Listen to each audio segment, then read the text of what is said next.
नमस्कार आप सभी के लिए ये 28 मई 2020 का एडिटोरियल है जो लिखा कृष्णा कुमार जी ने है।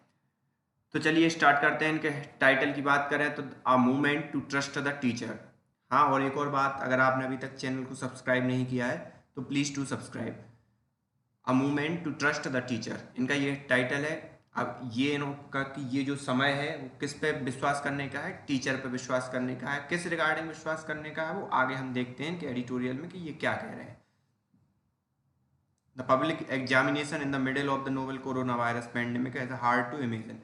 पब्लिक एग्ज़ाम जो सरकारी एग्ज़ाम होते हैं या जो पब्लिक के एग्ज़ाम होते हैं उनको कंडक्ट कराना इस महामारी के बीच में जो अगर आपको सोचना है या इसकी कल्पना करना है तो ये बहुत ही टफ काम है। That is what the government to Tamil Nadu has decided. लेकिन तमिलनाडु गवर्नमेंट ने ये क्या किया है, डिसाइड किया है। It will conduct the grade train board examination from June 15। तो 10th बोर्ड के जो एग्ज़ाम है वो जून 15 से क्या हो जाएंगे, स्टार्ट हो जाएंगे। The announcement carrier the usual reassurance that all arrangement have been made, indeed special arrangement have been made. अब इन्होंने अश्योरेंस क्या दिया है कि जो भी पूरे के पूरे जो अरेंजमेंट है वो मैनेज किए जाएंगे। और वास्तव की बात तो ये है कि जो स्पेशल अरेंजमेंट कोरोना वायरस के रिगार्डिंग होने चाहिए वो किए जाएंगे इस एग्जाम्स में। These include the sparse seating to the meet the medical requirement of the physical distancing between the candidate. और ये बहुत ही विरल, स्पार्स मतलब विरल, अलग अलग लोगों को बैठाया जाएगा इसमें मेडिकल रिक्वायरमेंट को मीट करने के लिए, या जो भी इनकी गाइडलाइन है उस चीज़ को, कोरोना के रिगार्डिंग गाइडलाइन है उस चीज़ को फॉलो करने के लिए। No more than 10 will sit in room. 10 बच्चों से ज़्यादा एक कमरे में बच्चे नहीं होंगे जो एग्ज़ाम देने आएंगे। To enable this to happen the number of exam centre has been radically increase from over the 3000 to 12,690। और ये सब करने के लिए उन्हें 3000 से, जो पहले 3000 सेंटर थे, अब 12,690 सेंटर्स में तब्दील करना पड़ा है। A rituals nothing in the above paragraph can remind the reader that we can referring to 15-year-old children। और जो ऊपर जो बताया गया है वो कोई भी ऐसा रिमाइंड नहीं कर सकता कि जो 15-year-old चिल्ड्रन के रिगार्डिंग ये सब हो रहा है। In the discourse of public exam children mutate into the candidate, their name are replaced by roll number. और इस एग्जाम के रिगार्डिंग जो चिल्ड्रन हैं, जो बच्चे हैं, उनको कैंडिडेट बना दिया गया है, उनका नाम रोल नंबर में तब्दील कर दिया गया है, स्कूल एग्जाम सेंटर में तब्दील हो गए, और टीचर जो हैं वो इन्विजिलेटर बन गए। Every child known how to behave in examination hall. और हर एक बच्चा जानता है कि उसे किस हिसाब से बिहेव करना है एग्जामिनेशन हॉल में। All examination follow strict ritual that has remained unchange for over a century. और हर एक एग्जाम के एक रिचुअल्स हैं वो पिछले कई वर्षों से चेंज नहीं हुए हैं। Board exam has little to do with education और लर्निंग। कुछ बोर्ड एग्जाम के साथ कुछ अलग ही जुड़ाव रहता है। The value it encourage children to imbibe all और नेगेटिव। और जो ये वैल्यूज़ होती हैं वो चिल्ड्रंस को जो अपने अंदर नेगेटिव थॉट आती हैं एग्जाम्स के रिगार्डिंग, उसको क्या एनकरेज करती हैं, उनको डिमिनिश करने के लिए या उनसे को झेलने के लिए। The prominent one are fear of failing. और सबसे पहला जो वो है उसमें क्या है, फेल होने का डर। Sacrifice of Joy and selfish competitiveness. और जो सेक्रीफाइस होते हैं वो अपनी खुशी का, अपने selfish competitiveness and submission to an opaque system. The urgency felt by Tamil Nadu government to take the Class X examination in middle of the health emergency can only be understood as an expression of mindset rather than reasoning। और इस घोर महामारी के बीच में Tamil Nadu government का ये निर्णय लेना कि भाई उसमें एग्जाम कराया जाना है, ये सिर्फ माइंड सेट को दर्शाता है। क्योंकि अगर कोई लॉजिकल बंदा ऐसे सोचता या कोई गवर्नमेंट सोचती तो ऐसा पॉसिबल नहीं था। ये सिर्फ माइंड सेट का गेम है। कैसा माइंड सेट का गेम है? The annual exam is seen as the culmination of the academic calendar. अब जो एनुअल एग्जाम है वो क्या है, एकेडमिक कैलेंडर का क्या है, परिणाम होते हैं या परिणति होते हैं। The The set pattern is follow ensure that exam question will have no intellectual substance. और जो सेट पैटर्न होता है एग्जाम में जो क्वेश्चन पूछे जाते हैं उनका एक फिक्स पैटर्न होता है, उसमें कोई बौद्धिक वो उदाहरण या वो उसका वो पदार्थ देखने को नहीं मिलेगा। They all require rote memory, और ये सब सिर्फ एक ही चीज़ को वो करते हैं कि आप मेमोरी को बार बार दोहराव करो, या सीधी सी बात रटने पे विश्वास करते हैं। It there is real if there is any real purpose these exam can serve, it is to select a few who can proceed further and eliminate the rest। और इस एग्जाम का सिर्फ एक ही मतलब होता है कौन आगे जाने वाला है और कौन रुक जाने वाला है या फेल हो जाने वाला है। This objective is attend by dividing student into pass fail categories and division based on mark. और ये सिर्फ कैटेगरी में डिवाइड कर देता है स्टूडेंट्स को कि भाई कौन फेल हो गया या कौन पास हो गया उनके मार्क्स के बेसिस पे। अब मिडिल पाथ टू कंसीडर, अब इसके बिटवीन का ये क्या कर रहे हैं कि पाथ देखा जाए, क्योंकि उससे तो सिर्फ इतना ही निर्धारण हो रहा है ना उन एग्जाम से कौन पास हो गया कौन फेल हो गया। तो इसके बारे में ये बात कर रहे हैं। This standard argument does not fit the state of Tamil Nadu. The class x result last year, मतलब जो मिडिल पाथ है वो तमिलनाडु के रिगार्डिंग तो वो भी फिट नहीं होता। क्यों नहीं होता? The class x examination last year placed more than 95% of total number of student who took the exam in pass category. ठीक है, अब वहाँ पे 95% पास ही हो गए, तो वहाँ पे इसमें मिडिल वे की क्या बात हुई? सिर्फ 5% ही फेल हुए। In several district the pass percentage was closed to 99%। और बहुत से तो ऐसे डिस्ट्रिक्ट हैं जहाँ का पास परसेंटेज क्या है 99% के समकक्ष है। So the exam does not fulfill the structural purpose that other state, especially the northern state, might have। वो जो स्ट्रक्चरल पर्पस है, स्ट्रक्चरल पर्पस क्या है? पास होना या फेल होना। तो ये तो उस चीज़ को ही फुलफिल नहीं कर रहा। क्यों? सबके सब पास हो गए। might have such a reducing the number so that the limited infrastructure for the higher secondary or +2 stage prove sufficient। और जो नॉर्दर्न स्टेट में है वहाँ पे क्या है, जो 10th में फेल होने वालों का परसेंटेज क्या है? ज़्यादा है। तो सीधी सी बात है 12th में कम लोग ही वहाँ पे जाएंगे। ठीक है, तो वहाँ पे इंफ्रास्ट्रक्चर भी उस हिसाब से डेवलप है। लेकिन अगर तमिलनाडु की बात करें, Tamil Nadu most children are likely to move on grade 11 in the same school. और बहुत से ऐसे चिल्ड्रन हैं जो सेम स्कूल में 11th ग्रेड में पास होकर चले जाते हैं। This is the main ground for the recommendation made in the national curriculum framework for making the grade X exam voluntary. और जो तमिलनाडु का ही एक वो लेके उन्होंने बना दिया कि भाई इसको वॉलेंट्री कर दो, क्योंकि मोस्टली पास ही हो जाते हैं। अब क्या करें उस चीज़ को?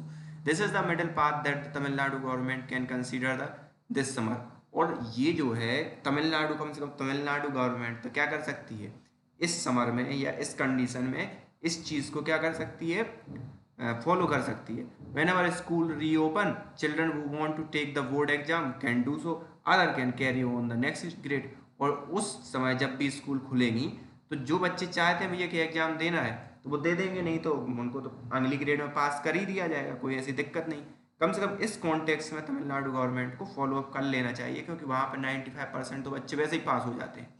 All that the matriculate exam might achieve in Tamil Nadu is to sort student on the basis of their mark into different subject stream। अब एक और क्या होता है कि भाई हमें 11वीं में कौन सा सब्जेक्ट लेना है, इस बात का भी निर्धारण 10th के जो मार्क्स आते हैं उससे निर्धारित हो जाती है। This is the hardly a worth while reason to risk spread of the virus और हैरेस द यंग।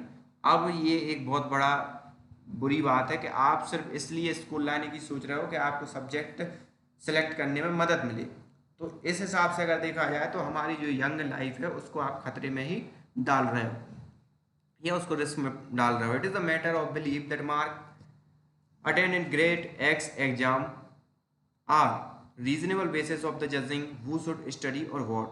और ये एक बहुत बिलीफ है या मतलब कि 10th में जितने मार्क्स आए उस बेसिस पे आप क्या करो 12th में या 11th में वो सब्जेक्ट ले लो और आपको किस चीज़ की स्टडी करनी है इस बात का निर्धारण हो सके। One might consider this is the valid argument if the exam paper and marking scheme of the grade X exam had some substance The questions are so uniformly in and quite a few mechanically silly that good or bad score show little more than preparedness for the facing exam. यहाँ पे ये कहा गया कि एक condition में इस चीज़ को वैलिड भी ठहराया जा सकता है कि भाई आपके 10th ग्रेड में अगर अच्छे मार्क्स आ गए हैं तो उस चीज़ को आप सही समझा जाए। लेकिन क्या होता है 10th ग्रेड में, वही घिसे पिटे क्वेश्चन आते हैं वो जो पहले कई सालों में आ रहे होते हैं, और वही रट्टू तोता होकर लोग लिख देते हैं, और फिर उसमें जो मार्क्स है उस चीज़ पे क्या किस चीज़ का निर्धारण हो जाता है कि भाई आपको किस फील्ड में जाना है। This is all that the exam जज। और ये सब बस इससे ही क्या होता है कि जज हो जाती है कि आपको कौन सा सब्जेक्ट आगे लेना है। Here is a question asked in earlier exam, और जो मतलब बहुत से क्वेश्चन वही जो अर्लियर एग्जाम में पूछे गए हैं वही, why is world peace an essential one, और ये why is world peace an essential one, ये बिल्कुल घिसा पिटा क्वेश्चन कंटिन्यूसली पूछा जाएगा और इसका एक घिसा पिटा रटा हुआ आंसर रहेगा, बच्चे लिखाएंगे, पूरे मार्क्स उनको मिल जाएगा। This is a fixed answer to it and the teachers job is to ensure that child give just that answer rather than say that the question is poorly worded and is in fact a bit of nonsense। और teachers का काम सिर्फ इतना ही होता है कि भाई इस क्वेश्चन को आप रटवा दो जिससे मार्क्स उसके क्या आए, अच्छे आए। द मीनिंग ऑफ रिफ्रेश, अब मीनिंग क्या है रिफ्रेश होने का। It is the job of teachers to ensure that every child is set for kind of question that are asked. ठीक है, और टीचर्स की क्या होती है रिफ्रेशमेंट की, भाई जितने भी हैं उनको प्रॉपर रटवा दिए जाए जो आने हैं। Teacher are rightly complaining that the notice period giving for June exam is much too short to refresh the children. अब यहाँ पे क्या है कि टीचर्स जो कह रहे हैं कि जो 15 जून का जो इन्होंने गाइडलाइन रख दी है तो चिल्ड्रंस को रिफ्रेश करवाने के लिए टीचर्स ने कहा कि ये बहुत ही कम समय है। Why the refresh they mean activate children's rote memory into performance mode. और रिफ्रेश का मतलब इनका क्या है कि रटवाने के लिए जो सही समय है वो नहीं मिल पाया है, हम फिर से रटवा सकें और चेक कर सकें कि वो सही क्वेश्चन रटे हुए बोल रहा है कि नहीं। Classes had to be the suspended just when teacher had completed winding up the rote memory की। ठीक है, और क्लासेस क्या है उसी समय कंप्लीट बंद हो गई थी या रुक गई थी जब वो होते ना गाड़ी में चाबी भरना, तो जब टीचर्स ने चाबी भरी उनके माइंड में मेमोरी को बार बार दोहराया उसी समय बंद हो गई। 3 months later the key has set its tension, और 3 महीने हो गए तब से, तो तब से वो जो की जैसे भरते हैं ना कार में कुछ दूरी तक वो चलती है, मतलब जितनी आप चाबी भरोगे उतनी दूर तक, तो वो जो चाबी भरी थी वो 3 महीने में क्या हो गई है, खत्म हो गई उस चाबी का जो इफेक्ट है। If you want the toy to dance out the programme step on the required date and time, give more time, that is what the teachers are saying. और इसी हिसाब से टीचर्स क्या कह रहे हैं कि भाई थोड़ा सा और समय मिले जिससे क्या हो कि फिर से वो मेमोरी वो कर दें और फिर एग्जाम दिलवा दें। Considering their highly compromise professional and intellectual role they are right. और इनके जो कंप्रोमाइज्ड रोल है या जो इन्होंने सबसे जो इम्पोर्टेंट प्रोफेशनल है लेकिन उसके साथ भी ये हो रहा है, तो और एक हिसाब से ये सही भी है। Had they enjoyed some real autonomy in the teaching and assessment, they would have told government not to worry about using exam score to sort children into subject stream। और ये कह सकते हैं कि भाई आप चिंता मत करो, हम इस चीज़ को सॉर्ट कर देंगे, और इनके पास इतनी ऑटोनोमी होनी चाहिए कि भाई ये चीज़ वो डिसाइड कर दें कि आप इस चीज़ के लिए परेशान ना हो, हम कर देंगे कि किसको क्या कौन सा सब्जेक्ट लेना है। If you visit the website of Tamil Nadu Director Examination and Study last year class X result, you will across this interesting statement। ठीक है, जो भी आप साइट पर अगर जाओगे जो तमिलनाडु बोर्ड की, तो वहाँ पे आपको क्या दिखाई देगा, the highest percentage bar recorded in Tiruppur district at 98.53%, followed by Ramanathapuram with 98.48% and Namakkal with 98.45%। अब आप इन 3 डिस्ट्रिक्ट्स को देखिए कितना अंतर है इनमें, कुछ बिल्कुल अंतर नहीं है, 2 या 3 पॉइंट का अंतर है। When I read this statement I wondered where an lay this meaning और सिग्निफिकेंस। अब इसका क्या मतलब है, क्या सिग्निफिकेंस है, क्या बोलोगे आपके कहाँ के टीचर्स ने अच्छा पढ़ाया, कहाँ के टीचर्स ने अच्छा नहीं पढ़ाया। ये तीनों के तीनों जिले क्या है सेम रेटिंग पे हैं, तो लगभग लगभग क्या है, इक्वली सेम रेटिंग पे है, बस 0.3% का प्लस माइनस है। तो किस हिसाब से करोगे, the pass percentage of 3 districts was almost identical, और तीनों जगह ही जो पास का परसेंटेज है वो क्या है, एक आदर्श स्थिति में। Moreover it was so high that the small difference can't be suspected to carry or convey message that exam result often carry. No one can convincingly argue that the children and teacher of Namakkala are not good and Ramathuram because the pass percentage of letter is 0.34% मोर। अब हम ये नहीं कह सकते कि भाई भाई ये ज़्यादा आगे है क्योंकि इसके 0.03 क्या है परसेंट ज़्यादा है। The obvious fact is that all 3 districts have done well. और फाइनली एक फैक्ट तो यही है ना कि तीनों ही डिस्ट्रिक्ट ने क्या किया, बहुत अच्छा काम किया। So what exactly is board asking us to notice by highlighting the micro difference in their pass percentage. तो बोर्ड क्या कहना चाहता है, वो डायरेक्ट लिख देना कि तीनों ने वेल किया, बजाय इसके कि उसने परसेंटेज दिखाई दिया। A similar point can be made about the tagline claiming that girl outshine boy just because the girl's pass percentage is slightly higher. अब गर्ल्स बॉय के रिगार्डिंग ये चीज़ है कि भाई स्लाइटली हायर हैं गर्ल्स, तो इस रिगार्ड में वो महत्वपूर्ण है भी। लेकिन इस रिगार्डिंग में कि भाई डिस्ट्रिक्ट ने क्या महत्वपूर्ण है, तीनों ने लगभग समान ही तो काम किया है। Crisis and change, some disaster teach lessons, the experience of going through a crisis can create a desire for reform. कुछ क्राइसिस या महामारी टाइप की ऐसी आपदा जो आती हैं वो हमें लेसन पढ़ा जाती है कि हमें किस हिसाब से रिफॉर्म करने चाहिए। But it is hard to imagine that the novel corona virus crisis will create energy for examination reform. लेकिन ये हार्ड है अभी ये सोचना कि जो कोरोना वायरस क्राइसिस है वो एग्जाम में क्या रिफॉर्म की कल्पना की जा सकती है। System so well establish as the board exam does not easily yield to pressure for improvement. ठीक है, और जो अभी पहले जो स्टेबलिश है सिस्टम में 10th के या जो भी एग्जाम कंडक्ट कराने में, उस सिस्टम पे अभी एकदम से ऐसा प्रेशर नहीं डाला जा सकता कि वो अपने को इम्प्रूव करे कोरोना वायरस के regarding. The board system has successfully resisted the criticism and recommendation articulated by countless committee and individuals. और बोर्ड पहले ही रजिस्टर कर चुका है बहुत सी जो कमेटी या जो इंडिविजुअल के सजेशंस थे उनको। Even a minor improvement in the exam system will demand an effort sustained over several years during which a regime may change and officer in charge may get shifted or retire।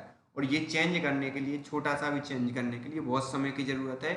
और इस समय में हो सकता है जो officer appoint किया गया वो तो या तो शिफ्ट हो जाए या रिटायर हो जाए उस पूरे के पूरे सिस्टम से, तो फिर वही की वही फाइल फिर अटकी रहे। If we do not wish to feel cynical, a good starting point for change is to think of an alternate name for the certificate of child gets after passing the class X board exam, school leaving certificate। अब अगर हम इस चीज़ को नहीं सोच सकते कि change हो सकता है, तो बोर्ड एग्जाम का जो सर्टिफिकेट है उस सर्टिफिकेट को क्या नाम दिया जा सकता है, school leaving certificate. Once upon a time the matriculate examination carried a lot of weight and only a handful proceeds toward further education। और वहाँ पर कुछ मुट्ठी भर लोग ही क्या आगे की एजुकेशन में जा पाते थे 10th एग्जाम के रिगार्डिंग, पहले बहुत बड़ी बात होती थी। Today the overwhelming majority and children do not want to leave the school after class X. और आज की डेट में ये है कि बहुत से ऐसे बच्चे हैं कि जो क्लास एक्स एग्जाम को क्या कर लेते हैं, पास कर जाते हैं, और इससे सीधी सी बात है कि वो आगे बढ़ना चाहते हैं। Tamil Nadu is among very few states left where the term school leaving certificate is used। ठीक है, और ये कुछ स्टेट में है जहाँ पे ये स्कूल लिविंग सर्टिफिकेट का नाम यूज होता है। Ironically, these are the state with the highest rate of transition from X to XL। और ये उस स्टेट में ये नाम रखा गया है जहाँ पे सबसे ज़्यादा परसेंटेज है 10वीं से 11वीं में जाने वाले बच्चों का। Let us hope up virulent virus will impel these states to drop an obsolete little. The next step will be the start trusting the teacher and nurture the growth of school based system of evaluation. और ये आप teacher से ही आशा कर रहे हैं कि school based जो assessment होता है उस चीज़ पर ध्यान दिया जाए, बजाय इसके कि आपको पूरा का पूरा एग्जाम कंडक्ट करवाना पड़े और ये सब हो सकता है ये फर्दर होगा, ऐसी इनकी आशा है। So this is the editorial of today, और यहाँ पे मैं इसका ख़त्म करता हूँ। आई होप आपको पसंद आया होगा। आपने चैनल को सब्सक्राइब ना किया हो तो please do subscribe. So thank you for today. हंसते रहिए, मुस्कुराते रहिए।